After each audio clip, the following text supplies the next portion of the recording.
Hi everyone, I am so excited today for our successful woman. We are here with Lisa McPherson. Hi Lisa, how are you? I'm great, thank you. Great, so Erica Alexander nominated you last month. She's an amazing successful woman and I cannot wait to hear your story today. I know everyone can't either, so can you tell us a little bit about yourself?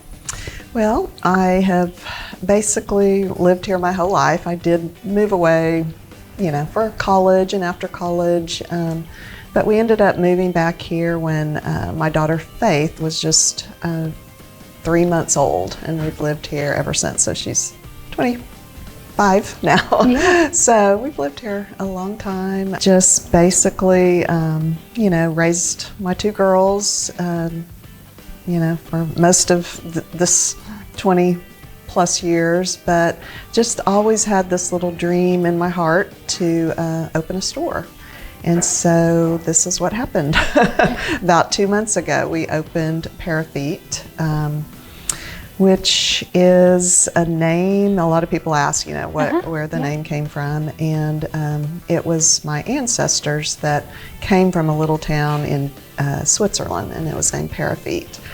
And there's two sections of Switzerland, French speaking and German speaking, I guess. So they were French speaking and my aesthetic is French. And so that kind of got me to thinking about using that and just to pay an homage to getting us to Chickasha, getting our whole kind of clan, which there's a lot of us that are descendants from that first Millet group that came over. So that's what it is. It's a beautiful store, and I can't come in here without buying anything, so I think you've done a great job. We like that. You mentioned just briefly there the Millet clan, so tell me a little bit about your husband, too. I think you have two daughters, and your husband, Mark, owns a business here in town as well. We own Millet Hunter Insurance, and so that is... I guess we're going on third generation for that. So my grandfather, Robert Millet, started that, and then my father and uncle, Bob Hunter and Dan Ramsey, then kind of took it over, and then my husband, Mark, and then Mike Ford, my brother-in-law, now owns a different piece of that company. But anyway, it's been a thriving business here for a long time, so we're proud of that. But let's see, and then two daughters, Ivy and Faith, and they've both been super involved in planning and carrying this through with me. They've heard me talk about this probably their whole life. Yeah. I have little handwritten little notes that they would write about the brands we would carry and the way we would display things. Just when they were little girls, we would talk about it. So it's been a dream for a while. That's so cool. Yeah. I had no idea. Yeah. Well, thanks for sharing that with us. Tell us a little bit about how you define success. Well, I was thinking about that, and I just thought, success is so many different areas of your life. And so, of course, being a wife and mother is the most important to me, a good wife and mother. But, since we're talking business here, I feel pretty humbled to be even commenting on this, since I've only owned this business a couple of months. But, I guess just getting to this point is a tough road to get to open your own business. And so I'd say just kind of having the imagination to dream a dream first, and maybe in my point of view, I needed to do it at the right time in my life, and it just never, I prayed about it, and it just never lined up to what my husband and I thought we needed to do to raise our kids first. And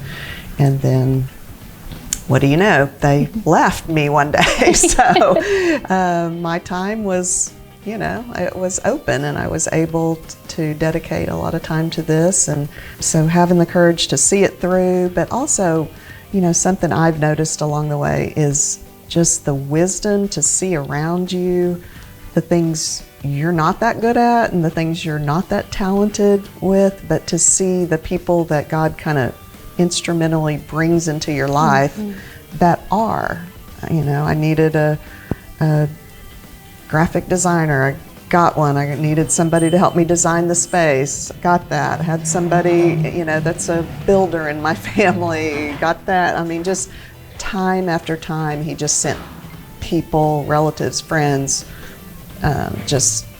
people in the community that reached out and would help me. So yeah. I think that is an important piece. The timing. For sure. Yeah, timing and the help. Yeah.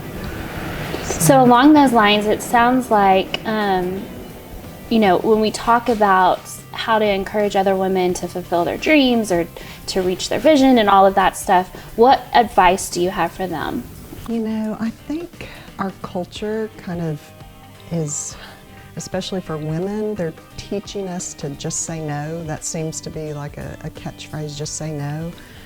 And I really think that has gotten to be kind of a cop-out in many ways. I think when you're bettering your community, you're ultimately bettering your family, yourself. I mean, so I think, you have to say your best yes. You have to examine what it is and what you're passionate about, but not just to automatically say no, because I think what happens is we all start to turn inwards and it becomes just kind of a selfish, we're all about our families, just our immediate circle. Mm-hmm. And we've got to look beyond that. You've got to just persevere. I mean, here I'm trying to open a boutique in, a pandemic. So it can happen. It can happen. But, you just have to make sure you're on the path you're supposed to be on. And then I think you give it all you have. And you just persevere. Don't let one obstacle, get in your way. Don't stop, and just, keep striving for that end goal. Yeah. Okay, this is my favorite part. I know it's the most difficult part for everybody that I interview, but I can't wait to hear who you chose for next month's Successful Woman. Well, that is very hard. Yeah. I mean, there's so many people that ran through my mind, but I don't know, one lady stood out, and I think it's just because I see her supporting. She was one of the first, I really don't know her that well, but she was one of the first to come in and welcome me, and just was very supportive. And I see her do the same thing all over town. It's Amanda Bertelli. Oh, yeah. With Chickasha Realty. Uh-huh. And she has a little site, what is it, Chickasha Living, I think, on Facebook. And she just goes around and really just promotes Chickasha. Yeah. And so I just think she's such a great advocate for business owners in Chickasha of all type, new ones, old ones, So I'm anxious to see, what she has to say. Me too. Oh my gosh, Amanda's a great pick. Yeah. Amanda, it looks like we'll be talking to you next month. And Lisa, thank you so much for sharing your story today. I appreciate it. Thank you.